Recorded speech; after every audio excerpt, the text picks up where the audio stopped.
Hello students, हम लोग करने वाले हैं class 9th math chapter number 6 that his lines and angles. और एक्सरसाइज 6.2 हम लोगों ने शुरू की हुई है। क्वेश्चन नंबर 5 पे हम लोग आ गए हैं। चलिए स्टार्ट करते हैं। क्वेश्चन नंबर 5 है हमारे पास।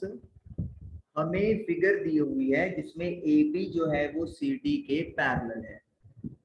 ये सपोज कर लो ए बी है और ये सपोज कर लो सी डी है।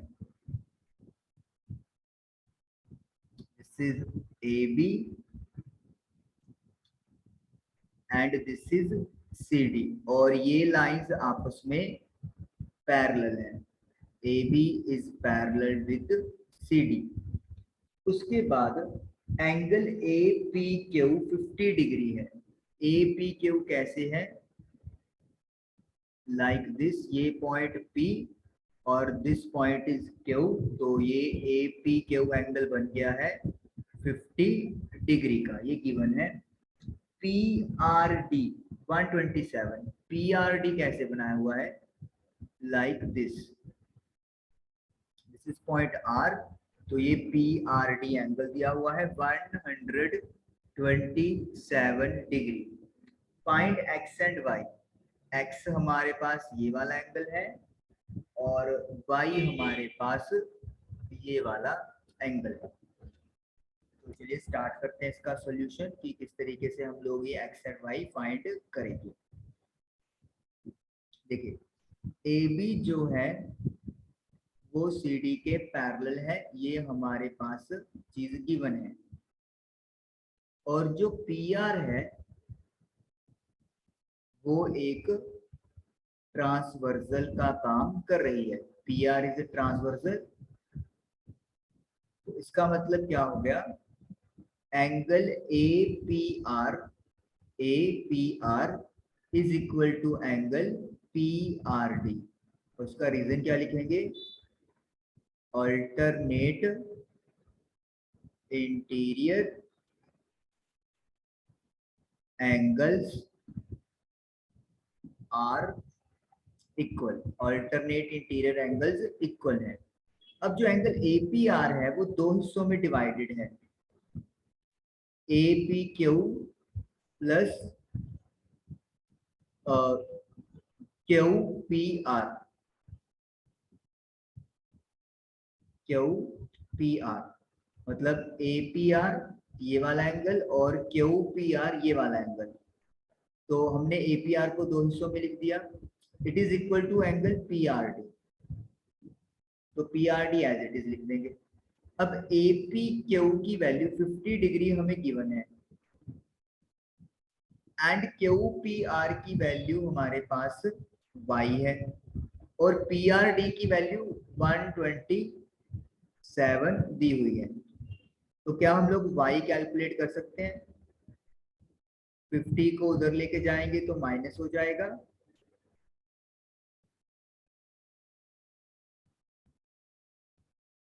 तो इट विल बी 77 डिग्री। तो मतलब एंगल y जो है वो 77 डिग्री हमारे पास आ गया। तो ये तो कैलकुलेट हो गया। अब अपने को फाइंड करना है एंगल x। तो एंगल x फाइंड करने के लिए हम लोग क्या करेंगे या किस चीज का हेल्प लेंगे? एंगल पी क्यू आर यानी कि x plus angle Q P R यानी कि y is equal to angle P R D. लिख सकते हैं हम लोग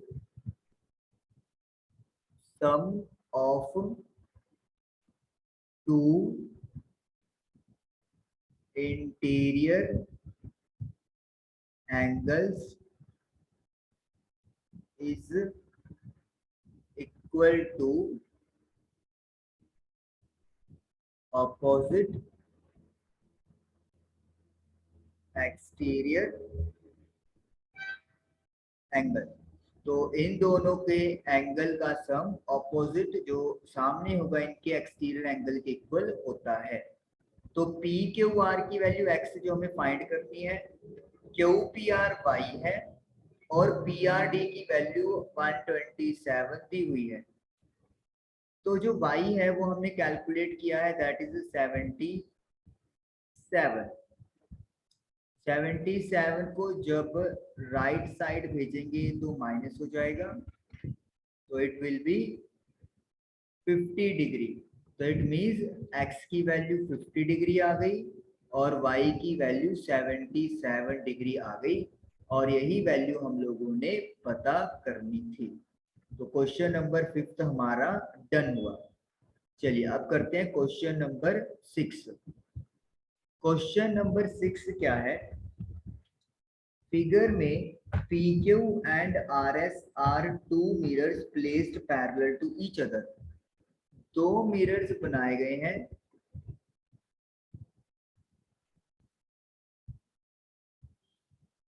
PQ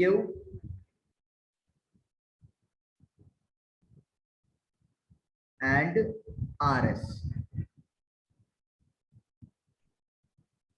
RS और PQ दो मिरर्स बनाए गए हैं और ये दोनों पैरेलल हैं। तो वी कैन से PQ जो है वो RS के पैरेलल है, और ये वाला जो पोर्शन है बैक साइड हो गया ये मिरर का, जिसको शेड किया गया है, ये फॉर PQ। और RS के लिए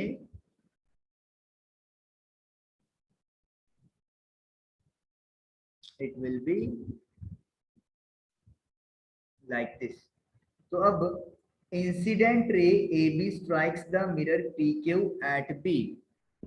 एक रे आ रही है जो PQ पे टकराएगी और उस पॉइंट को नाम दिया है B। तो B पे एक रे आ रही है, A से स्टार्ट होके सपोज कर लो वो मिरर पे टकराई, रिफ्लेक्ट हुई, मूव्स अलोंग पाथ BC।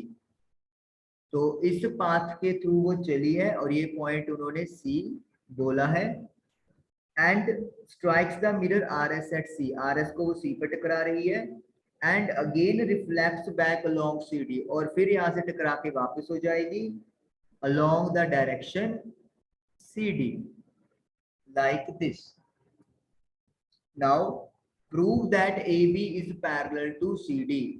तो AB जो है वो CD के पैरेलल है, वो हमें प्रूव करना है। तो चलिए स्टार्ट करते हैं इसको प्रूव करना कि किस तरीके से हम लोग प्रूव कर सकते हैं।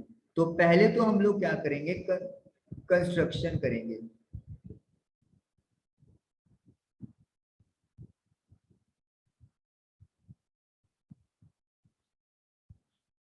Like this.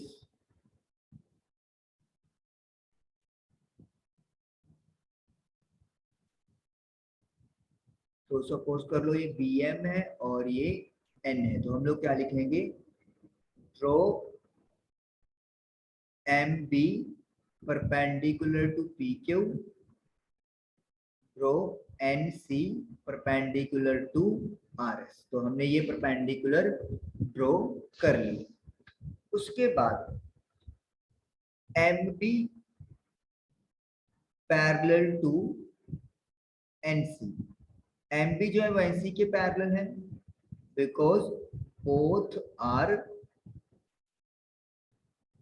Perpendicular to parallel lines.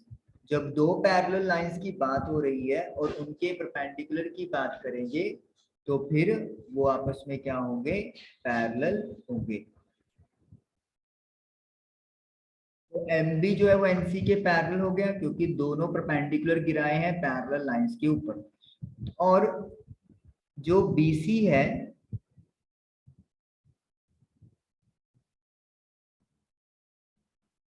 वो यहाँ पर ट्रांसवर्सल है, B से C एक लाइन ट्रांसवर्सल है।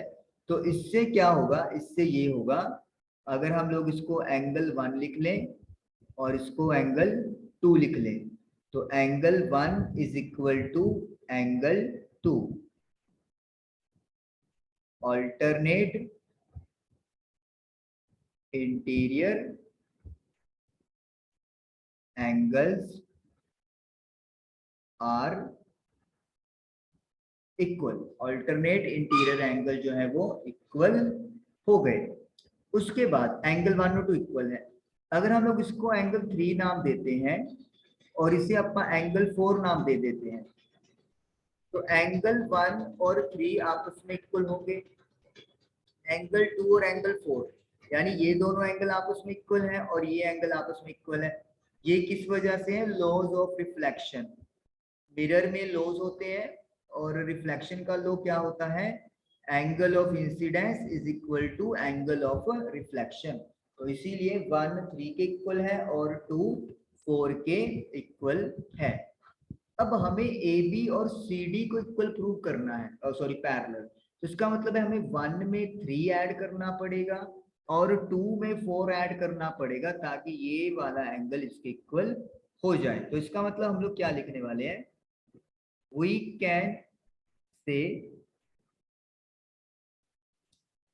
Angle 1 is equal to angle 2 proved. अब ये ऊपर प्रूव किया है।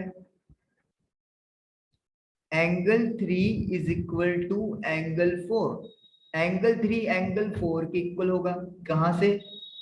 एंगल 1 और 2 अगर इक्वल है और एंगल 1 3 के इक्वल है और एंगल 2 4 के इक्वल है, तो वी कैन से एंगल 3 और एंगल 4 भी इक्वल होंगे।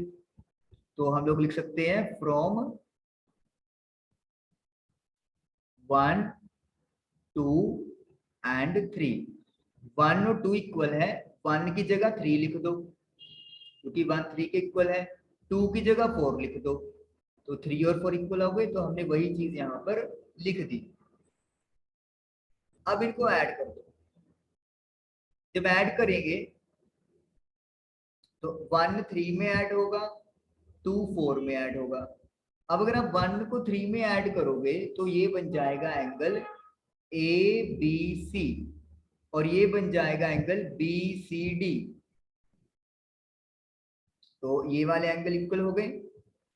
एंड BC क्या है यहाँ पर? Transversal. So by alternate interior angles theorem, जो AB है वो CD के क्या हो गई है? पैरेलल हो गई है। तो इस तरीके से ये हमारा जो प्रूव करना था वो प्रूव हो गया। यानी हम लोग को ये वाला एंगल इस एंगल के इक्वल प्रूव करना था और वही हम लोगों ने प्रूव कर दिया। तो क्वेश्चन नंबर 5 और 6 आई होप क्लियर हुए होंगे। एक्सरसाइज 6.2 हमारी डन हुई। Thank you for watching the video.